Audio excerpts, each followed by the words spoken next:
Today's job is going to be removing all this snow away from all the windows on this building.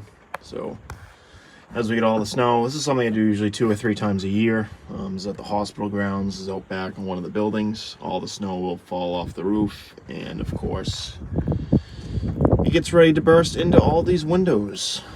So we get up very carefully with a skid steer here, bucket by bucket, take it all out, or at least get it away from the building. I'll probably just transfer it from there to here. As you can see, it's what I've done before. I usually run out of room, but this year I have enough. So hopefully I don't break a window. Stay tuned.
that's a wrap. I did the whole thing. No damages to any windows, any siding. All done without the use of a shovel. Obviously I could have probably did a slightly better job getting every little bit, but it is March and it's going to be all melting soon, so it wasn't really quite worth it. Usually I think this is the third time I've done it. I usually do it 3 or 4 times, maybe a year, maybe more, sometimes less, but a very sketchy one to do, but it's always a relief when it's done. So thanks for watching.